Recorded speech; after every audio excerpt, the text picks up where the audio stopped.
Hello, kamusta tayong lahat? I praise my Father, the Creator of heaven and earth, because He is. He is worthy to be praised and adored. He is good, He is righteous, He is holy, He is just, He is merciful, forgiving, kind, and all the wonderful things that words cannot describe.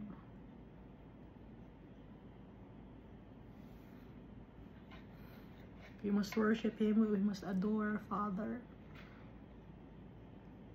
And He wants us to be with Him. That's why He created us. He wants us to enjoy His blessings, His abundance. He wants us to enjoy the peace that He can bestow on His children. That's why He created us. He wants us to worship Him, to adore Him. And He has so much love in His heart that He wants it to impart to us. And so we look like our Father. And for us to be cleansed because we have sinned, He sent Jesus Christ to us to cleanse us from our iniquities, to free us from the bondage of sin and shame. Jesus Christ is the only mediator to the Almighty Father, no one else. He's the only Redeemer. The Almighty Father exalted the name of Jesus above all names, above all names. He's the Emmanuel. He came from our Father.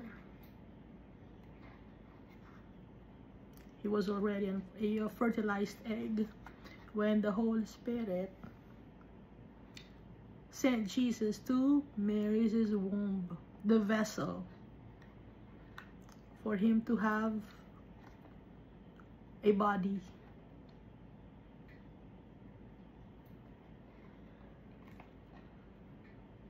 And Jesus Christ, He sent to us the Holy Spirit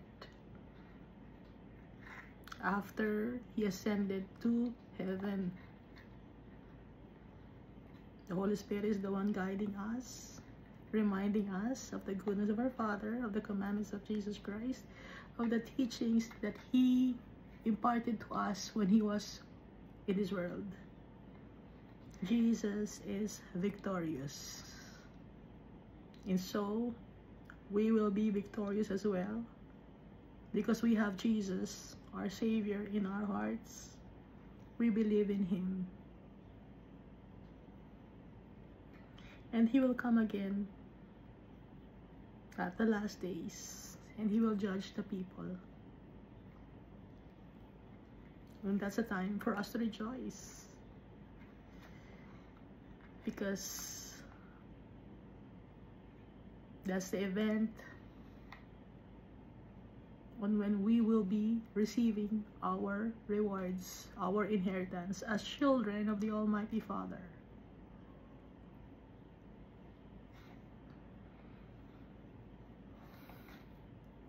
So sabay-sabay tayong lahat makaka-receive ng ating reward. So si Abraham, hindi pa niya nare-receive ang kanyang reward, although he still is now resting with our Father. Si David, hindi pa niya nare-receive ang kanyang reward. And he's with our Father. Si Daniel, yung mga prophets, hindi pa nila nare-receive ang kanilang reward. They are resting with our fathers, and they are waiting for us. It's in the Bible. They are waiting for us. Yung ating graduation day. So yun yung the Feast of Weeks. sa Old Covenant, merong sincelebrate na Feast of Weeks, no? That's 7 days. So, 49 days yon. 7 times 7, it's 49 days. Tapos, sa ika-50th day, yun ang celebration. 50th day. So, 49, yung Feast of Weeks, and then the 50th day, that's the graduation day. Kaya nga, 50 days yon yung Feast of Weeks. Dahil, sinisimbolize nun sa ika-50th day or after the life that we have here on earth, sabay-sabay natin marireceive ang ating rewards. No? So, yun ang Feast of Days na gusto ni Almighty Father that the Israelites must celebrate. But nakalimutan na nila. And it was in the Old Covenant. Nung dumating na si Jesus Christ, nasa Book of Revelation, sa last days, sabay-sabay natin ma-receive ang ating rewards. So, magkadugtong, di ba? Magkakonektado yung Feast of Weeks sa Book of Revelation. Konektado naman yung Passover feast kay Jesus Christ. At yung Feast of the Tabernacle or yung Sukkoth feast, that's the time that when the Israelites were in the desert from Egypt going to the land flowing with milk and honey. Nakatira sila sa Sukkoth or sa mga tents. Nandito tayo ngayon sa desert. Nakatira tayo sa tent. Sojourners tayo, travelers tayo. Kaya, yung Old Covenant, kadugtong ng New Covenant or New Testament. Connected sila. Kaya binabasa rin natin ang Old Testament or Old Covenant. Dahil sa Old Covenant, natututo rin tayo ng mga past experiences ng mga tao. So, dito sa 2 Chronicles, at saka sa 1 Kings and 2 Kings, nabasa natin, di ba?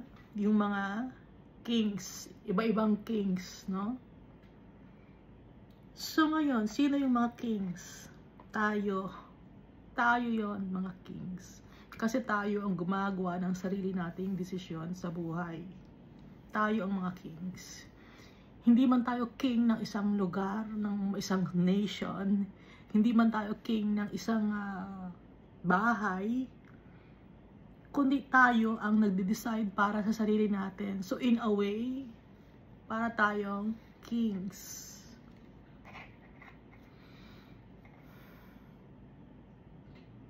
So, nakikita natin dito yung mga kings. Kinakalimutan na si Almighty Father, nasisira ang kanilang buhay. So, tayo, pag nakakalimutan natin si Almighty Father, nasisira ang buhay natin. So, nakikita natin ang connection, di ba? Natututo tayo. Kaya dito sa 2 Chronicles chapter 14, no, ituloy natin. Last time we read 2 Chronicles chapter 14, 15, and 16. So dito, ang king was King Asa. So ang father niya was Abijah.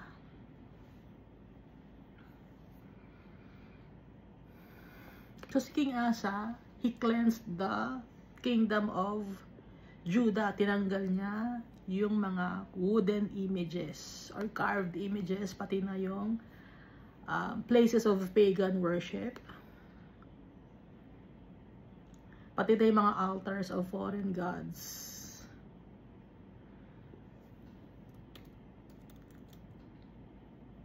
Kasi nagsisimbolize yun ng pag-worship sa demons. No, nabasa natin, di ba? Sa 2 Chronicles chapter 13 ba yun, na binanggit na pag nag-worship ka ng mga carved image, nag-worship ka ng mga false gods or foreign gods, at You have sacred pillars. Wino-worship mo ang demon.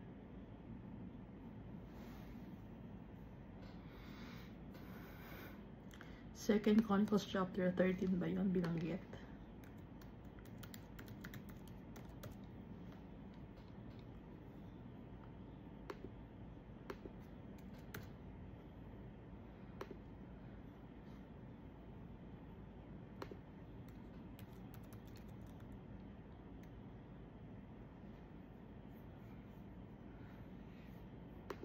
Saan ko ba nabasa yun?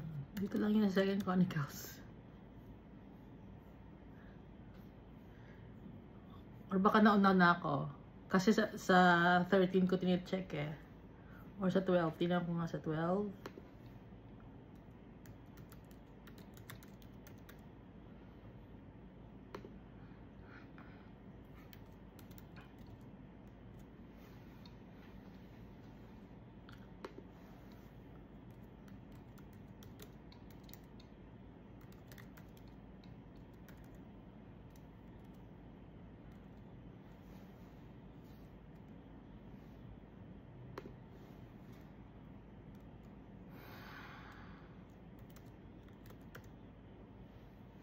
O, hindi pa natin mabasa. Nauna na pala akong basahin.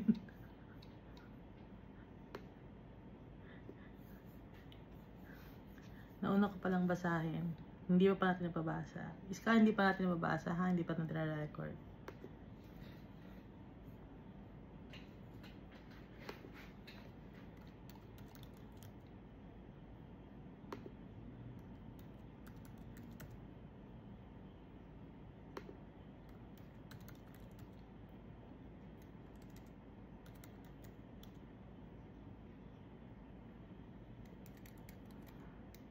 Mamaya din hanapin, ano?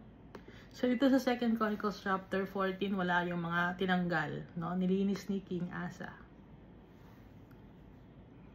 And commanded Judah to observe the law, the commandment, and to seek the Lord God Almighty.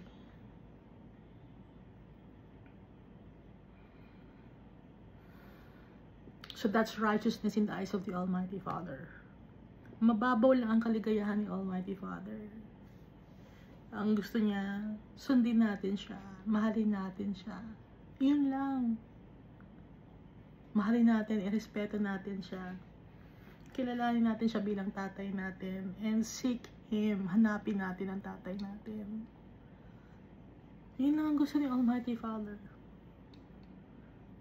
At pag nangyari yun, our Father will shower us with blessings. Hindi man material blessings, but spiritual blessings. Yun ang importante. Kasi yung mga material things, nananakaw, nasisira, napubulok.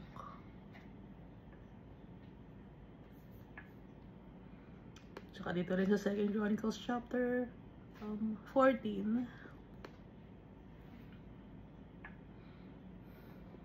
sinugod sila or inaway sila ng Ethiopia na si Zerah. So millions yung kalaban nila.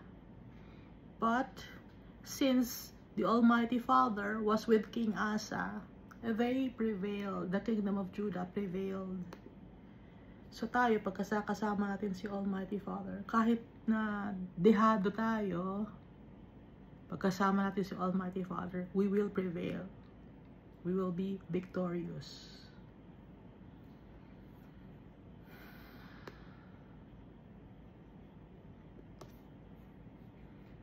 Kaya nagkaroon sila ng maraming plunder, no? Itong si King Asa. And then dito sa Second Chronicles chapter 15,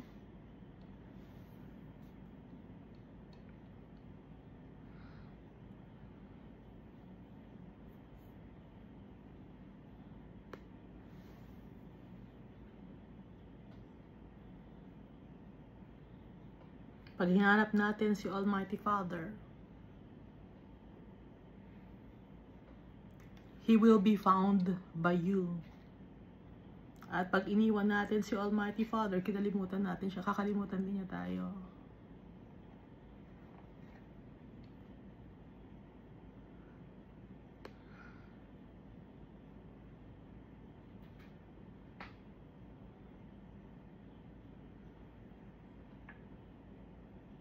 Kaya tong si King Asa, nung marinig niya yung words na yon,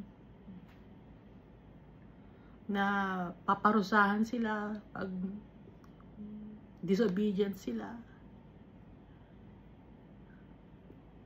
hindi sila magkakaroon ng rewards, ang ginawa ni King Asa, yung prophecy, no? Tinanggal niya yung mga abominable idols from all the land of Judah and Benjamin.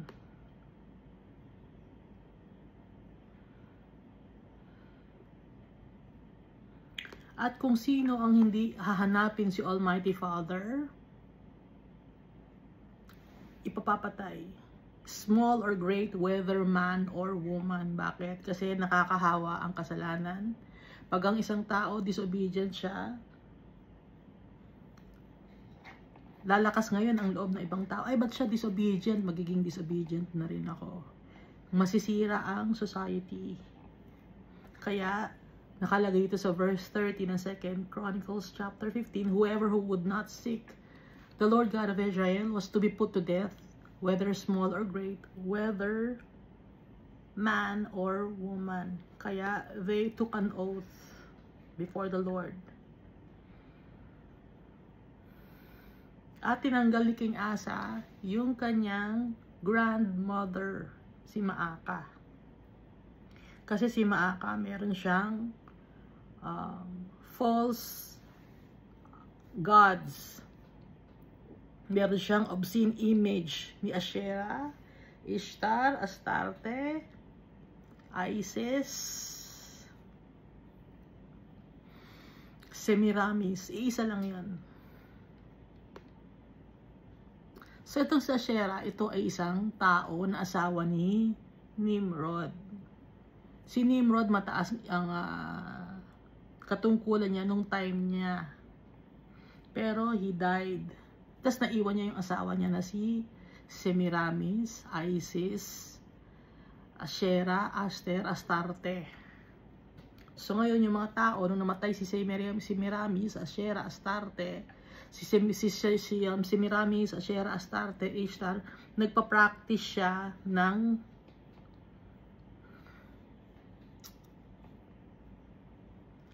abomination.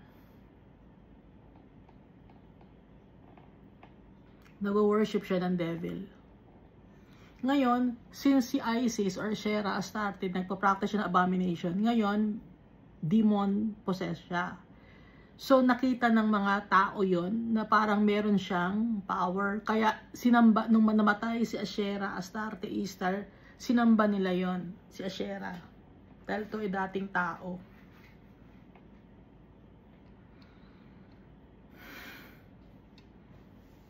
Dahil corrupted yung mind ni Asherah.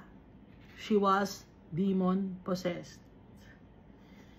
Nung namatay si Nimrod, gumamit siya ng blue lotus flower. At nung nabuntis siya, hindi niya alam kung sino ang tatay ng anak niya. Sasabihin niya, ang anak niya ay si Nimrod. No?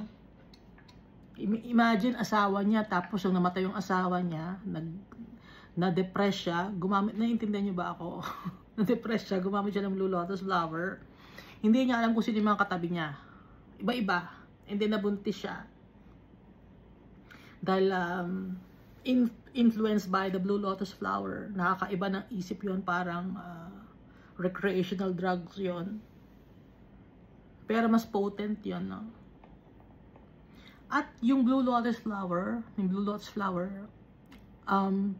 sa history, habang nag-search yung mga archaeologists, sa mga caves, nakita nila mayroong isang lalagyan na gano'n. Tapos, pinag-aralan nila, mayroong natitirang mga particles dun sa isang lalagyan. Tapos, nung pinag-aralan nila, blue lotus flower yon. Kasi nga, yung blue lotus flower, nakakapag-iba ng isip. Parang may component ng coca leaves, ng opium poppy. Parang ganon.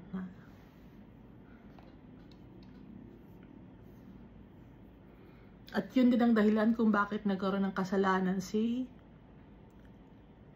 Ham. Pero hindi natin na i-discuss yun. Dito tayo sa 2 Chronicles.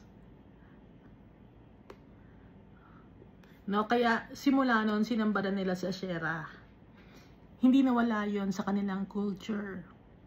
Kaya hanggang sa mga Pharaoh, sinamba nila si Asherah, Astarte, Ishtar, Isis. So from Iran or Aram, no? Dahil doon galing, di ba, si Noah, tsaka yung mga anak niya, from Turkey or Mount Ararat yon. So bumaba sila. Ngayon yung lahi ni Abraham, Padam Aram. Aram ay sakop ng Syria. So malapit sa Iran na yon, di ba?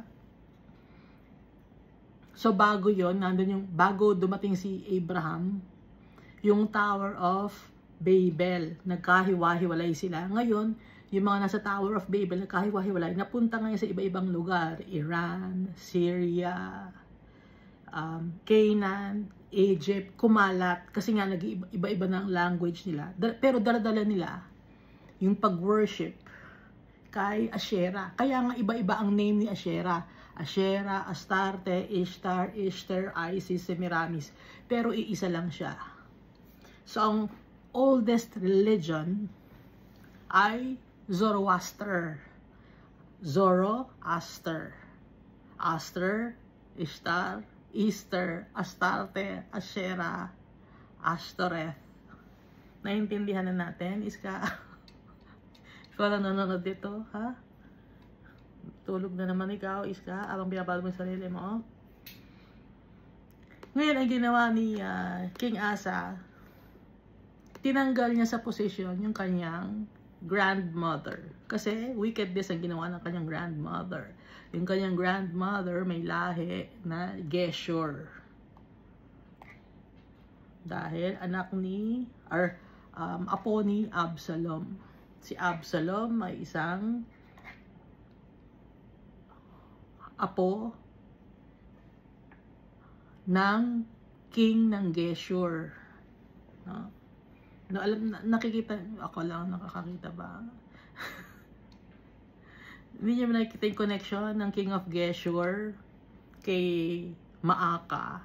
So, dala-dala nila yung culture, yung tradition na yon, na wickedness, yung pag-worship ng carved image. Kaya hindi matanggal-tanggal sa society dahil from generation to generation, dala-dala ng mga tao. Culture. Culture. Cult. Ang root word ng culture, cult.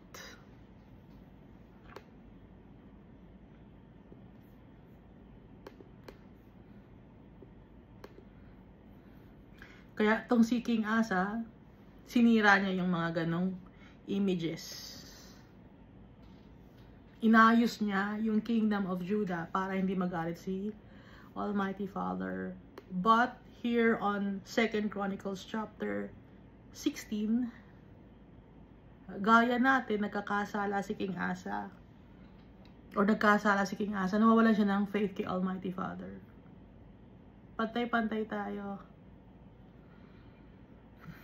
There are times na okay tayo kay Almighty Father. Titiwala ako kay Almighty Father. Tapos mamaya darating ang time na magkakaroon ng mag-worry ka, ganon. Parang si King David, ganon ang nangyari sa kanya. Nag-worry siya. Kaya nagpa-census siya ng kanyang mga soldiers. Dahil natatakot siya na baka sugurin sila ng mga kalaban. So, nung pinagbilang niya yon, nagalit si Almighty Father kasi it means wala siyang tiwala kay Almighty Father. Kaya nagsisi siya sa kanyang kasalanan. So, yun yung kasalanan ni David. Ganon din ang kasalanan ni Asa. Anong ginawa ni King Asa? He made a compact or a treaty with Ben-Hadad, king of Syria. He did not ask God's advice. Mas pinagtiwalaan niya yung strength ng king of Syria. Pero, alam naman natin na natalo nila yung mga Ethiopians, kahit million. Natalo nila because of the Almighty Father. Pero ito, Nawalan siya ng tiwala kay Almighty Father. Nagtiwala siya kay Ben-Hadad. Nakita niya, malakas si Ben-Hadad makikipag kasundo kay Ben-Hadad. Susuhulan ko si Ben-Hadad.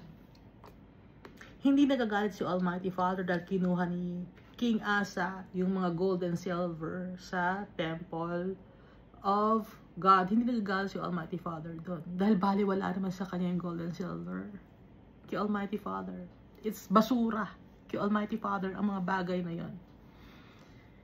Kaya lang si Almighty Father nagalit. It's because yung faith niya kay Almighty Father, yun ang nawala.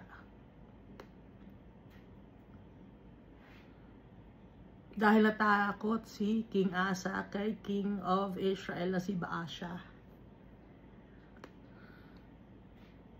So tayo, hindi tayo matatakot. Although natatakot tayo, nagkakasala tayo, papatawarin tayo ni Almighty Father because of Jesus Christ's precious blood.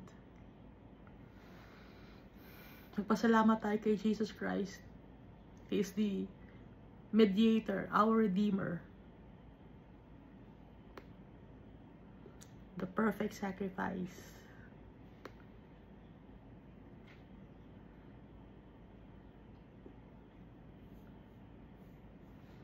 So, ang ginawa ni Almighty Father, pinadala niya ang kanyang seer kay King Asa. Bakit hindi ka nagtiwala kay Almighty Father? Sabi ni Hanani. Nirelay ni Hanani kay King Asa yung message ni Almighty Father. Because you have relied on the king of Syria and have not relied on the Lord your God. So we must rely on our Father. Not rely on our own strength because we are weak. Do not rely sa government. Magulo ang government. Do not rely on other people. Do not rely on your job. Madaling matanggal ang trabaho. Hindi natin hawak ang future. Only our Father knows the future. And we will trust Him. By faith. Through Jesus Christ.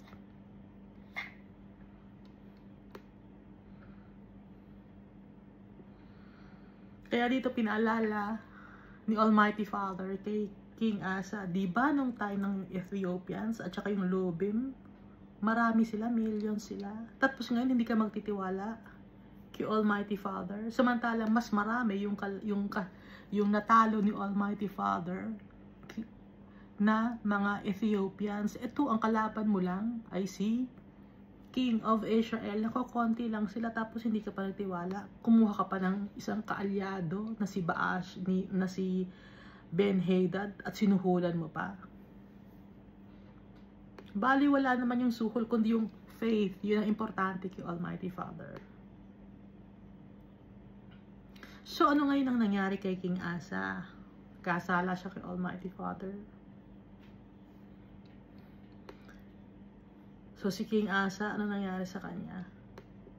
So, pag nagkakasala tayo kay Almighty Father, nasisira ang buhay natin.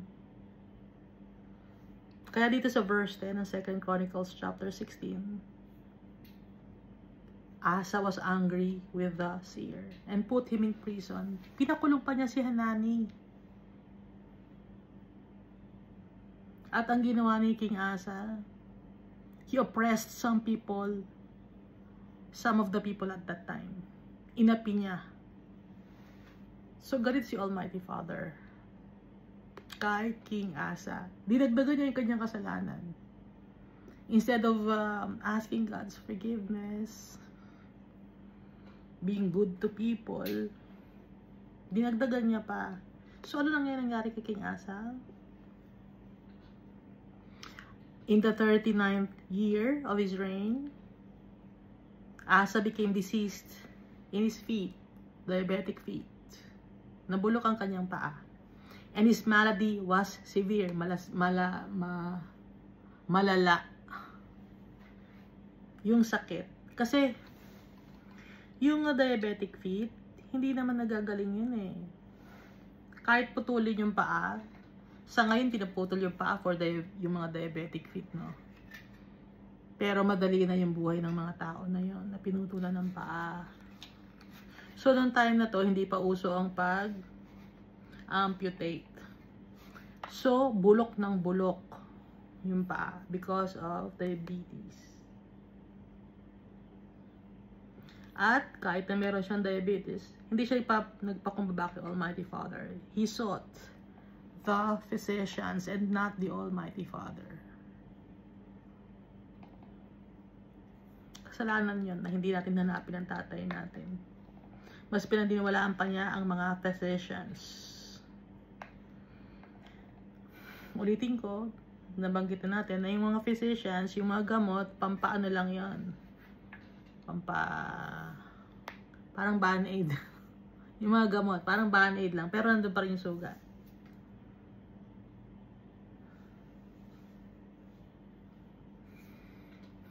Ang makakapag-heal sa atin totally ay si Almighty Father. Hindi lang physical, mental, pati na rin spiritual. And so Asa rested with his fathers and died in the 41st year of his reign. So 2 years, bulok yung paa niya. And buried him in his tomb, which he had made for himself in the city of David. And they laid him in the bed, which was filled with spices and various ingredients, preparing a mixture of ointments, kasi nga mabaho na siya. Kasi yung paa, kahit anong parte ng katawan na buhay ka pa, tapos bulok yung parte ng katawan, babaho, no? So kaya, di ba siya lang ang nabanggit na may mga ointments, nilagyan ng ointments, spices, no? Hindi naman siya niluto. Kasi para lang bumango. Sage. May isa pa yung matapang amoy. Ano yung nilalagay sa ulam na matapang amoy? Cinnamon. Mabango yun, di ba? Ayan. Dito na tayo ngayon sa 2 Chronicles chapter 17. So, after King Asa was Jehoshaphat. Then Jehoshaphat, his son, reigned in his place and strengthened himself against Israel. And he placed troops in all the fortified cities of Judah and set garrisons in the land of Judah. So may mga garrison. Ano ba yung garrison? Mga camp. May kampo, malalaking kampo bawat lugar para kung may susugod na mga kalaban, merong kampo doon. So kung sa atin sa ngayon ang tao, parang may mga police station, gano'n. And in the cities of Ephraim, which Asa his father had taken, nakuha yung cities of Ephraim, no? Yung Bethel. Kasi yung Bethel, nasa Ephraim yun. Nakuha ni King Asa. So, nagtayo rin ng garrison doon, or station. Now the Lord was with Jehoshaphat, because he walked in the former ways of his father David. He did not seek the Baals. Si Almighty Father, kasama niya, sinamahan niya si Jehoshaphat, because Jehoshaphat was like David.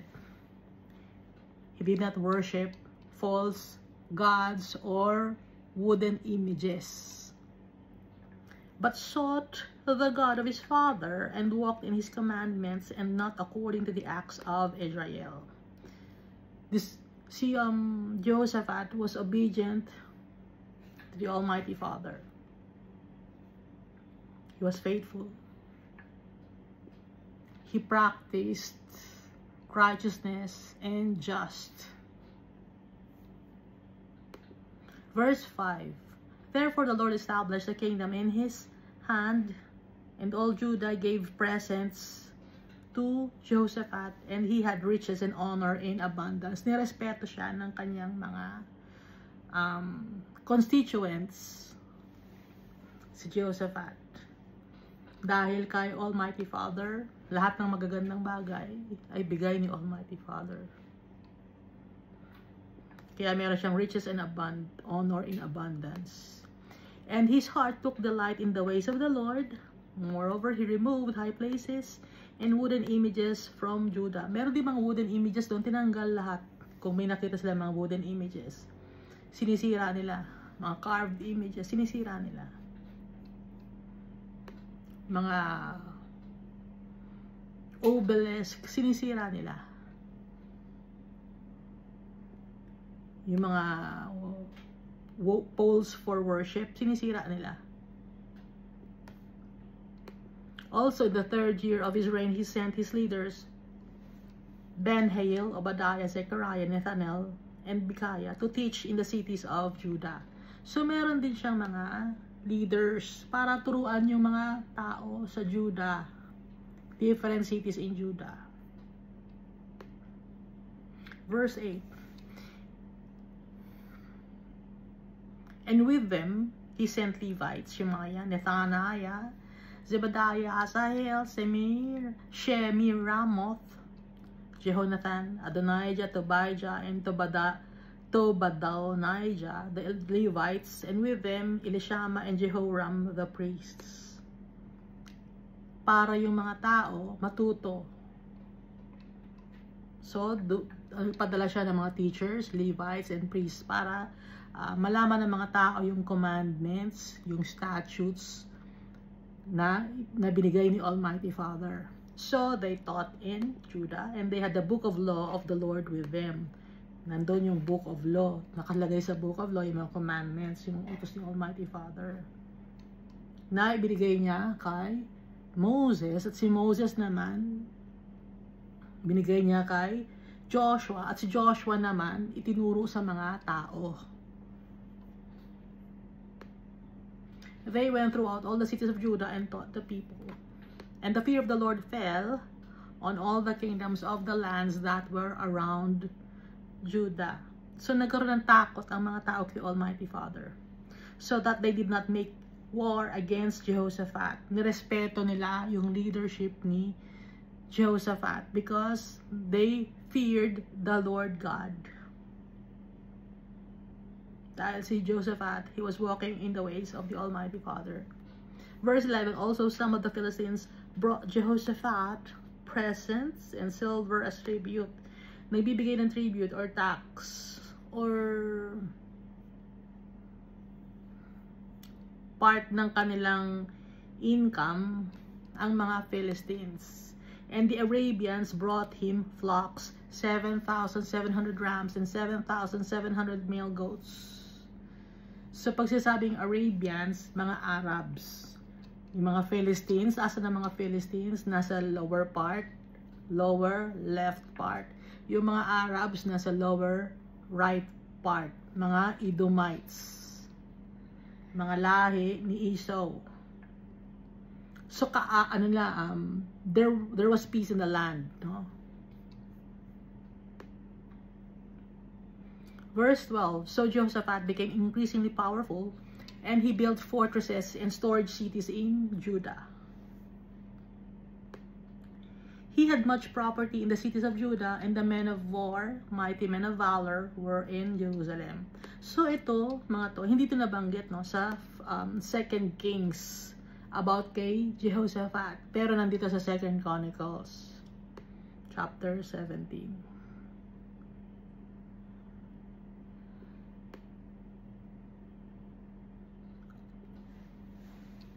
Verse 14, these are their numbers according to their fathers' houses of Judah, the captains of thousands, Adnah the captain, and with him 300,000 mighty men of valor. Napakadami. Soldier lang to ha. Hindi pa kasama yung mga children and women. And old men and old women, no? Mga ano lang to, men of valor lang. Verse 15, and next to him was Jehohanan the captain, and with him 280,000. And next to him was Amasiah, the son of Zikri, who willingly offered himself to the Lord, and with him 200,000 mighty men of valor. Of Benjamin, Eliada, a mighty man of valor, and with him 200,000 men armed with bow and shield. And next to him was Jehozabad, and with him 180,000 prepared for war. So, ang dami, no? Kung i-add mo lahat ito, kuha tayo ng calculator, i-add natin marami. Verse 19, these served the king besides those the king put in the fortified cities throughout all Judah. So kung i-add mo lahat ito, mga millions na din to. 200,000, 300,000, i-calculator nyo na lang ha. Iska, pag hindi ka tulog, gumising ka, i-calculator mo. Ngayon, ito si Jehoshaphat, it was, when he was king of Judah, it was a time of plenty and abundance. Dahil nga, he was faithful to the Almighty Father and removed the places of pagan worship and wooden images. And he did not worship Baals. Ang counterpart ni Jehoshaphat sa kingdom of Israel was Ahab. So si Jehoshaphat, meron siyang anak na lalaki. Si Ahab, may anak na babae. Ibinigay niya or pinagkasundo nila ang kanilang mga anak. Si Jehoshaphat tsaka si King Ahab. Si King Ahab, he was wicked. And he was the husband of Jezebel. Kilala natin si Jezebel, di ba? Pero hindi na dito na sa Second Chronicles, hindi na naibanggit si Jezebel at saka si Elijah. Pati si Naboth, hindi na nabanggit dito sa Second Chronicles. Pero sa First Kings nabanggit, no? Si Jezebel, si Elijah, si Naboth nabanggit doon. Kasi yung Book of First Kings, nandun yung kings of Israel and kings of Judah. Dito sa Chronicles, ang focus nito, kings of Judah. So, 2 Chronicles chapter 18. Jehoshaphat had riches and honor in abundance, and by marriage, he allied himself with Ahab. So, kaalay niya, kaalyado niya si Ahab, king of Israel. After some years, he went down to visit Ahab in Samaria, and Ahab killed sheep and oxen in abundance for him and the people who were with him, and persuaded him to go up with him to Ramoth Gilead. So, mababasa ito sa 1 Kings chapter 22. Dinalaw ni Jehoshaphat si Ahab sa Samaria. Ngayon, si Ahab persuaded Jehoshaphat to go with him to Ramoth Gilead. Bakit? Anong gagawin sa Ramoth Gilead? Meron silang kalaban. Sinasama ni Ahab. But Ahab was wicked, no? It was a trap. Gagawin lang niyang bait si Jehoshaphat. But the Almighty Father was with Jehoshaphat. Kaya hindi nasaktan si Jehoshaphat. No? Basahin natin dito. So Ahab, king of Israel, said to Jehoshaphat, king of Judah, will you go with me against Ramoth Gilead? And he answered him, I am as you are, and my people as your people, and we will be with you in the war. Iisa tayo. Balae. Magbalae sila. Kasi, yung anak nga ni Jehoshaphat na lalaki, at yung anak na babae ni Ahab, na si Athaliah, mag-asawa, kaya magbalae sila. Ganun ang ginawa ni Jehoshaphat para magkaroon ng peace sa land. Ganun kabait si Jehoshaphat. At merong peace sa heart niya. Because the Almighty Father was in his heart. Kaya siya ganun.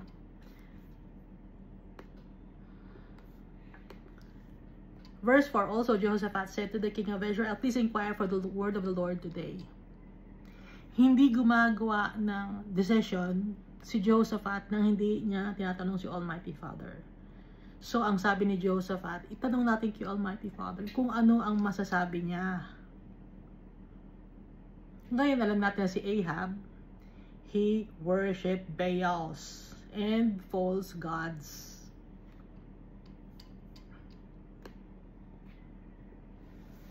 Verse 5, that the king of Israel gathered the prophets together. Itong mga prophets na ginather ni King Ahab was prophets of Baal. Pag sinasabing prophets of Baal, mga manghuhula, ha? Mga fortune teller,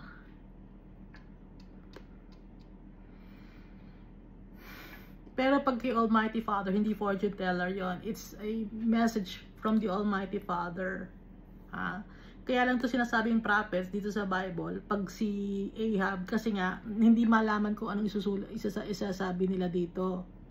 Pero, ang mga prophet ni Baal, fortune teller yan, mga nanguhula.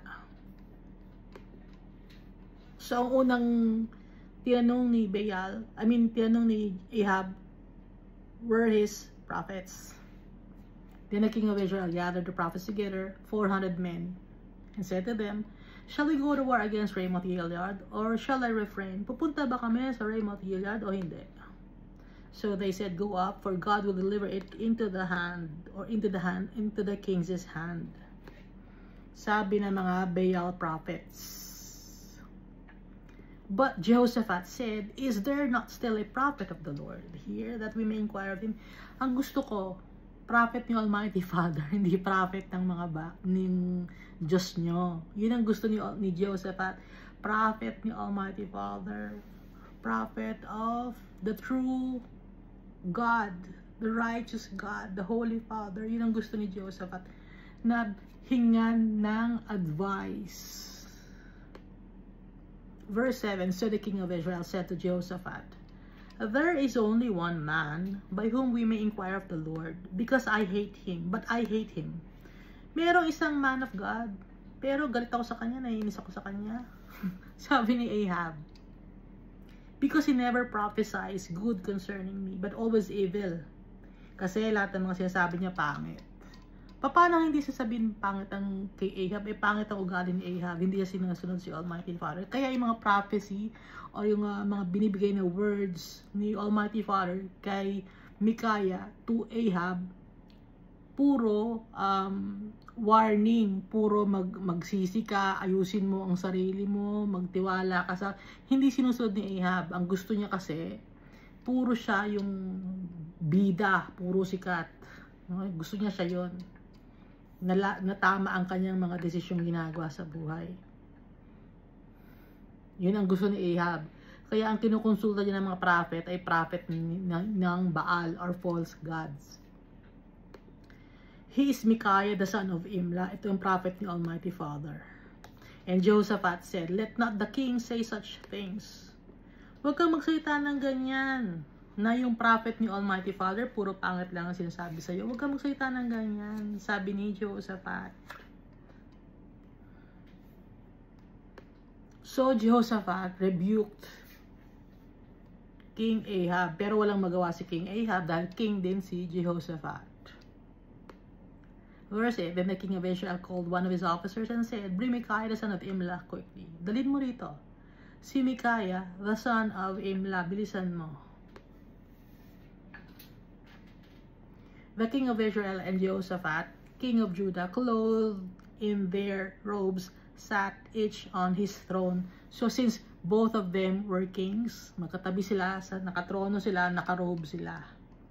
And they sat at a threshing floor at the entrance of the gate of Samaria, and all the prophets prophesied before them. So silang dalawa nakaupo, tapos yung mga prophets ni Baal lumalapit sa kanila, nagbibigay ng kung ano-anong mga salita. Pero hindi pinaniniwala ni Jehoshaphat, mas gusto ni Jehoshaphat ang prophet ni Almighty Father. Verse 10. Now Zedekiah, the son of Chenaanah, had made horns of iron for himself. And he said, thus says the Lord, with this you shall gore the Syrians until they are destroyed. So mali itong prophecy ni Zedekiah. Kasi hindi naman siya prophet ni Almighty Father. Prophet siya ni Baal. Ginagamit lang niya ang pangalan ni Almighty Father. Thus says the Lord. Pero hindi naman si Lord ang nagsabi nun. Sino ang, kung prophet ni Baal ang kausap ni Ahab, sino ang prophet itong Baal na to? Demon ito. Hindi nila alam. Ginagamit lang nila ang pangalan ni Almighty Father. Verse 11, and all the prophets prophesied so, saying, go up to Ramoth Gilead and prosper, for the Lord will deliver it into the king's hand. Sige, punta ho kayo ng Ramoth Gilead, kasi mananalo kayo. Hula yun. Hula ng mga prophets ni Baal.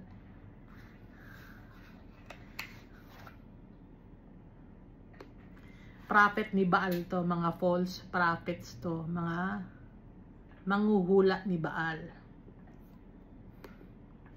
Verse 12. Itong verse 12 ng 2 Chronicles chapter 18, makikita rin ito sa 1 Kings chapter 22. Then the messenger who had gone to call Micaiah spoke to him, saying, Now listen, the words of the prophets with one accord encourage the king. Therefore, please let your word be like the word of one of them, and speak encouragement. So, binigyan ng heads up ng messenger nang nagpatawag kay Micaiah, nang tumawag kay Micaiah. Lahat ng mga prophet ni Baal, ini-encourage si King Ahab to wage war against Ramoth Gilead. Ikaw, ganun na rin ang ano mo. Ganun na rin decision mo. I-encourage mo na mag-ano. Kung anong gusto ng king, i-encourage natin.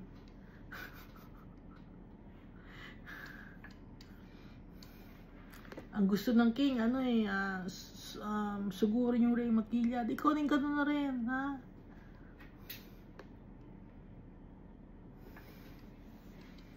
And Micaiah said, As the Lord lives, whatever my God says, that I will speak.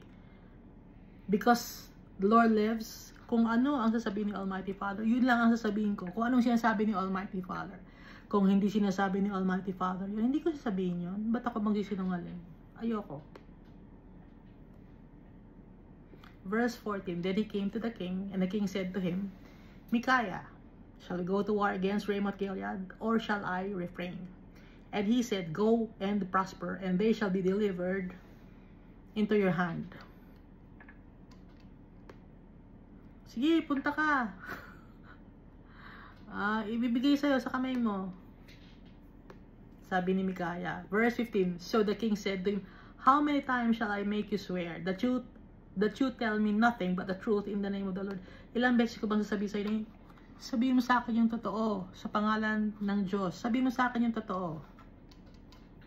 Then he said, I saw all Israel scattered on the mountains. Nakita ko ang mga Israelites nakakalat sa mountains. A sheep that have no shepherd, and the Lord said, These have no master. Let each return to his house in peace. Ibig sabihin, manatalo kayo. Kakalat ang mga tao sa mountains, mawawalan sila ng leader. Verse 17, And the king of Israel said to Jehoshaphat, sabi ni Ahab, Did I not tell you he would not prophesy good concerning me but evil? Di ba sinabi ko na sa'yo, Jehoshaphat, na ang sasabihin lang sa akin ni Micaiah, niya ako. Di-discourage lang ako ni Micaiah eh. Di ba? Tingnan mo, sabi ko sa'yo, di-discourage lang niya ako. O, na-intimidate ako ngayon dahil sinabi ni Micaiah, anong gagawin ko? Then Micaiah said, Therefore, hear the word of the Lord.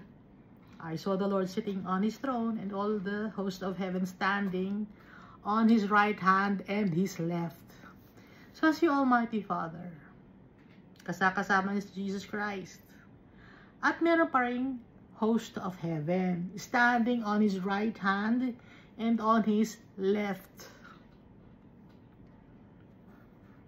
Pero, ang nakikipag-usap sa atin, si Almighty Father, si Jesus Christ, at ang Holy Spirit. Yung ibang mga host in heaven, hindi sila nakikipag-usap sa atin. Ang makikipag-usap sa atin, si Almighty Father, si Jesus Christ, through the power of the Holy Spirit. Hindi nakikialam ang ibang mga host in heaven. Naintindihan natin? Kung si Peter, si John, kung sino man, si Stephen, yung mga 12 apostles, kung nasa heaven man sila ay host of heaven, pero hindi sila nakikipag-usap sa atin. Ang makikipag-usap sa atin, or ang nakikipag-usap sa atin, si Almighty Father, si Jesus Christ, through the power of the Holy Spirit. Naintindihan natin? Kaya marami tayo, nasa heaven sila, pero nakikipag-usap sa atin si Almighty Father. At saka si Jesus Christ. Ba't kasali si Jesus Christ? Because kay Jesus Christ, ibigay ni Almighty Father ang dominion in heaven and on earth. Naintindihan natin? Iska? Naintindihan ko. Naintindihan ko sarili ko. Kahit marami sila doon, hindi sila nakikipag-usap sa atin, ha? Si Almighty Father lang at saka si Jesus Christ. So, the power of the Holy Spirit. Verse 19. Yun ang nakita ni Micaiah, no? Kaya si Micaiah, he was a seer. Kasi nakikita niya eh. Hindi lang message na pumapasok sa ears niya, kundi may vision. So pag may vision, it's, seer siya. Pero kung naririnig mo ang boses ni Almighty Father, tsaka naririnig mo ang boses ni Jesus Christ, prophet yon. Pero kung with vision, yon ay seer. Verse 19, and the Lord said, who will persuade Ahab, king of Israel, to go up, that he may fall at Ramoth Gilead? Sinong pipilit kay Ahab para matalo siya sa Ramoth Gilead? So one spoke in this manner, and another spoke in that manner. So may mga kausap si Almighty Father. Then a spirit, may spirit, no, came forward. Hindi siya host of heaven. Isa siyang spirit. Came forward, stood before the Lord, and said, I will persuade him. The Lord said to him, in what way? So he said, I will go out and be a lying spirit in the mouth of all his prophets. And the Lord said, you shall persuade him and also prevail. Go out and do so. Sige, gawin mo. So itong lying spirit na to, hindi to isa sa mga host of heaven. It's a spirit, a lying spirit. Inallow ni Almighty Father. Gaya nung kay Job, no? Lying spirit din yung na kay Job, at saka wicked spirit yon. Kasi kinausap si Almighty Father, ano ba, maayos bang tao si Job? Itetest ko si Job. Anong sabi ni Almighty Father? Inallow ni Almighty Father. Sige. Pero may tiwala si Almighty Father kay Job. So, yung mga bad spirit, no, or yung mga lying spirit, hindi sila nakaka-influensya ng tao nang walang go signal or hindi inahayaan ni Almighty Father. Pero bakit hinayaan ni Almighty Father? Hindi kay Almighty Father yung lying spirit, kasi si Almighty Father, He is holy, He is just. Pero bakit may lying spirit dito? Inallow ni Almighty Father. Nakalagay naman, di ba, dito sa New Covenant, sa New Testament. And God gave them to a depraved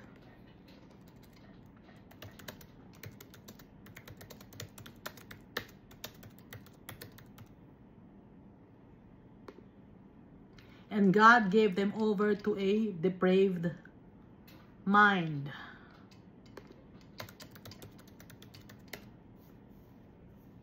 Ito ay nakalagay sa Romans chapter 1 verse 27 to 29. And even as they did not like to retain God in their knowledge, God gave them over to a debased mind, to those things which are not fitting. Inallow ni Almighty Father dahil matigas ang ulo.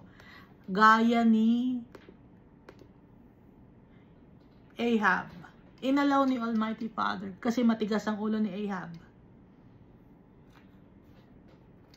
Kasi alam ko may magsasabi, wicked pala si Almighty Father. Bakit inallow niya? Dahil gusto ni Ahab, wicked si Ahab. Ibinigay na ni Almighty Father si Ahab sa isang lying spirit because Ahab was wicked. Hinayaan na ni Almighty Father para matapos na yung kanyang wickedness. Ha? Naintindihan natin?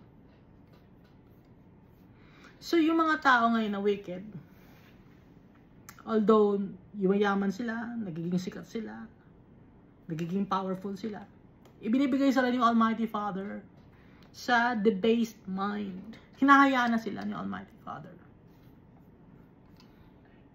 Dahil yung mga bagay na yun ang magiging katapusan nila. Gaya ni King Ahab.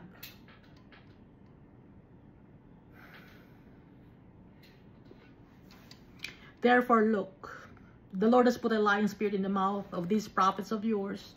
Hindi si Almighty Father mismo ang liar, no? Kundi yung lying spirit, inalaw ni Almighty Father na. Dahil nga, wicked si Ahab. Kung hindi wicked si Ahab, hindi i-allow ni Almighty Father yun. Therefore, look, the Lord has put a lying spirit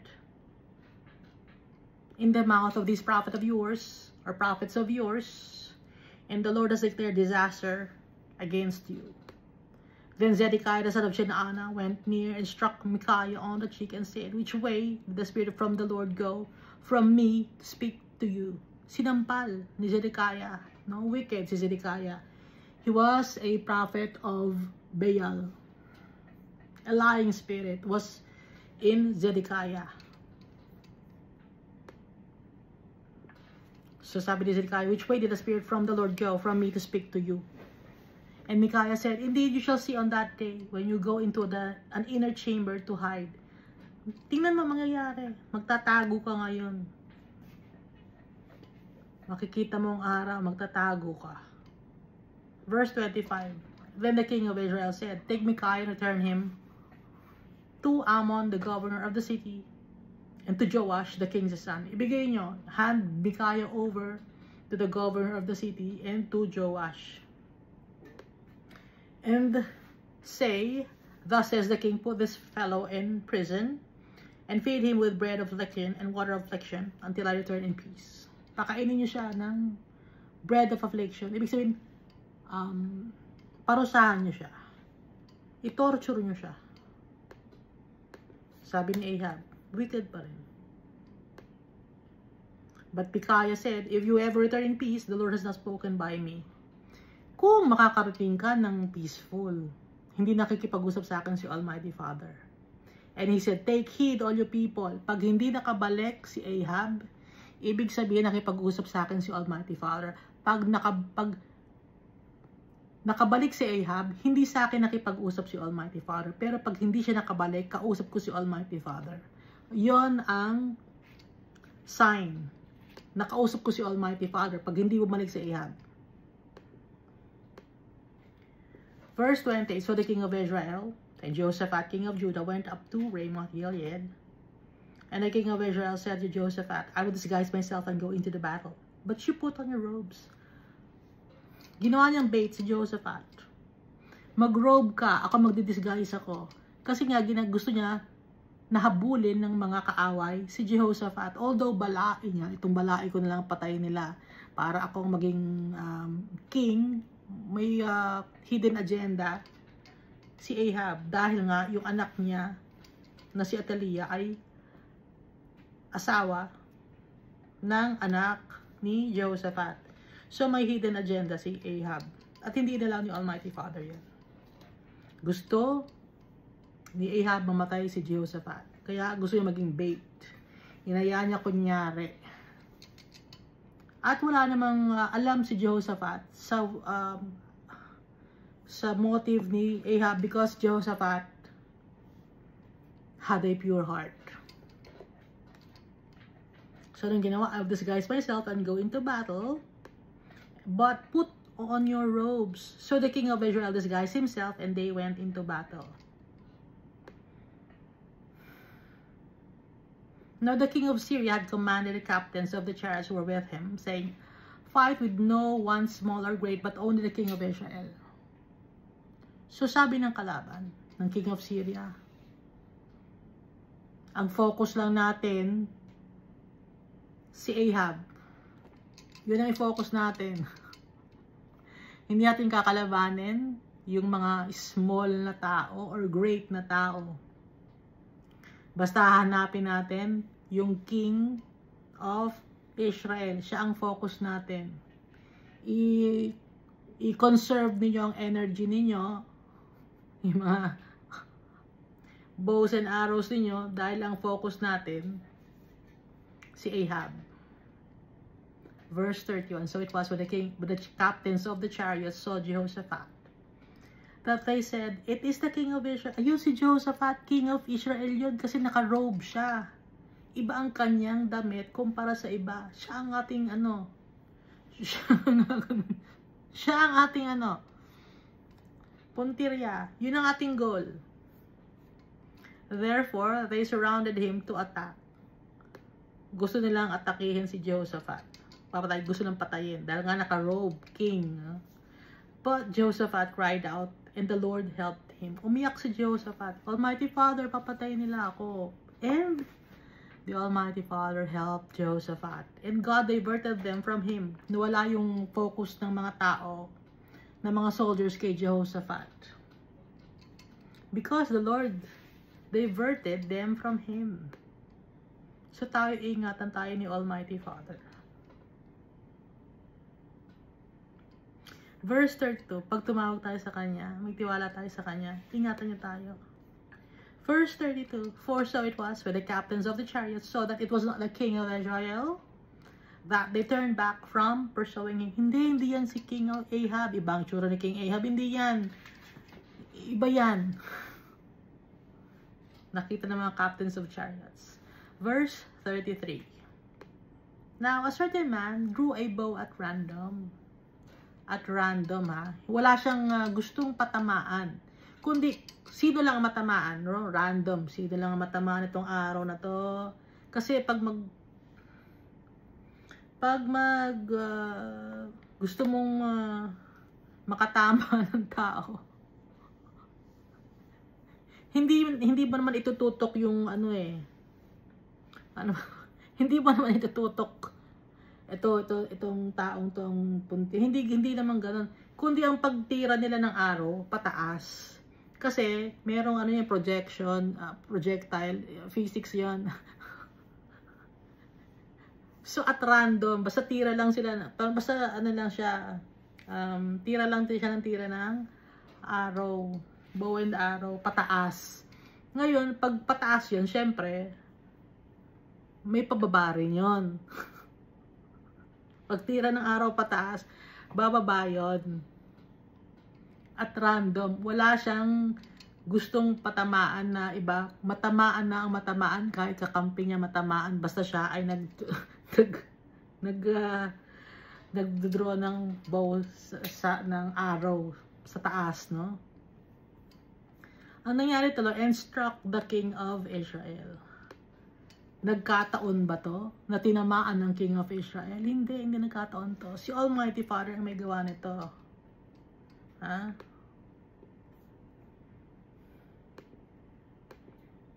At hindi binanggit dito kung sinong man yun, kung kakampi ba nila, kung Israelite ba tong man na to, kung from Judah ba tong man na to, or from Syria. Basta, certain man. And struck the king of Israel between joints of the armor. Yung armor, no, sa tapat, sa harap. Pati yung arms, no. Pero, syempre, dito, may butas yan, saka dito. O sometimes tagiliran may butas. Yung armor. Or sometimes dito, no? Kasi hindi naman buo yung armor. Kasi minsan na parang may mga butas na pwede mong matamaan. Gano'n. Nagkataon ba yon? Hindi nagkataon yan. Gawa ni Almighty Father yon. So, he struck the king of Israel between the joints of his armor. So he said to the driver of his chariot, turn around and take me out of the battle, for I am wounded. Tanggalin mo ako rito, may sugat ako, tinamaan ako.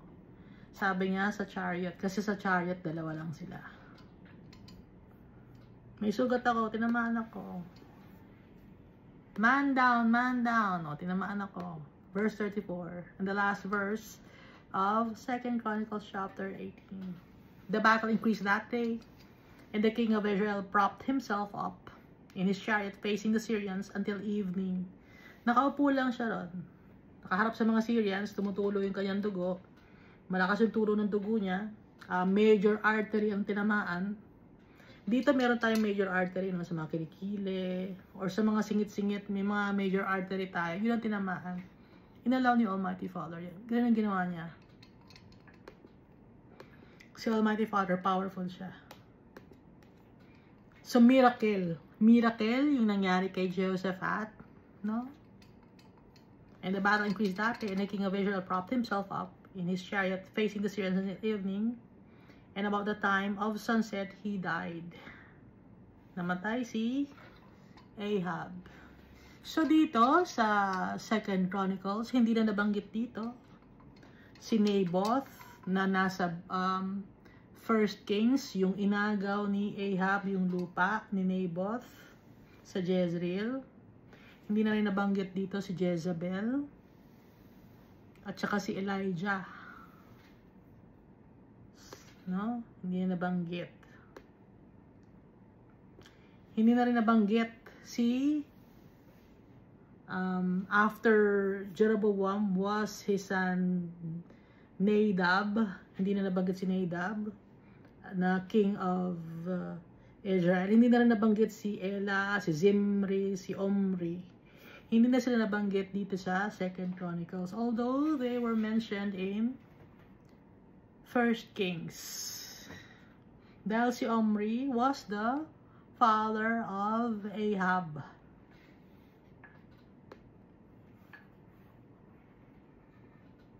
At hindi na rin nabanggit dito si Elijah when he went to Horeb. Kaya nga nakafocus itong 2 Chronicles sa kings of Judah. Kaya kung napapansin nyo, mas maraming mas complete yung story dito sa Chronicles with regards to the king of Judah. Kaya, ang prophet ni Almighty Father, si Micaiah, nakipag-usap, no? Nalaman ng mga tao na si Micaiah ang totoong prophet ni Almighty Father dahil hindi na nakabalik si Ahab. So si Almighty Father, pinoprotektahan niya ang kanyang mga anak. Yung mga nagtitiwala sa kanya, mahal na mahal yung Almighty Father. At kaya lang tayo umuwi sa tatay natin because it's time for us to go home. To rest. Pero, kung wicked tayo, kahit hindi pa time to rest, gagawin ni Almighty Father para matapos na yung wickedness ng tao dito sa mundo. And sometimes, mahaba ang buhay ng mga taong wicked. Why? To punish other wicked people. To teach people lessons. Ginagamit yun ni Almighty Father. Kaya tayong lahat, magkakadugtong tayo, yung istorya ng buhay natin, kadugtong ng istorya ng buhay ng ibang tao. May times na we are a blessing to other people. May times na tayo ang pinaka-test for other people. At may times naman na yung mga other people, they're a blessing to us. And sometimes, test sila sa atin. Ginagawa ni Almighty Father yon para malaman kung sino ang kanyang mga anak. And who are we to disobey our Father? We are just His creation. We came from dust. And so we must obey our Father, love Him, worship Him, adore Him. Dahil we are His treasures. Yung mga bagay na abundance na ibibigay sa atin ni Almighty Father, hindi kaya ng utak natin sa ngayon i-process yung treasure and peace and joy na ibibigay sa atin ni Almighty Father. Kasi it's malawak yung ating inheritance. Kaya our Father requires us to be faithful to Him dahil yung ibibigay niya sa atin, yung pagkakatiwala niya sa atin, hindi ko masabing napakalaki dahil mas malaki pa sa malaki yung hindi yung kayamanan na ginto, hindi yon.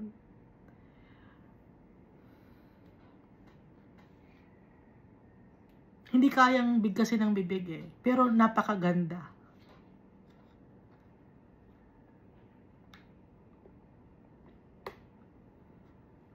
At si Jesus Christ, He wants us to reign with Him, to be with Him, because we are His friends.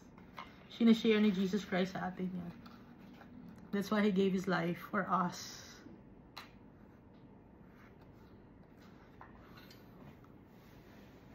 Let's obey our Father.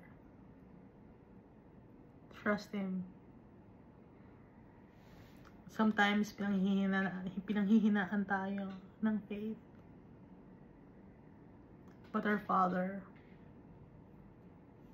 He's willing. He's very patient. He's very patient. At si Jesus Christ, He is our example. Kaya, mapagtatagumpayan natin because of Jesus Christ. Thank you, and God loves us all so much.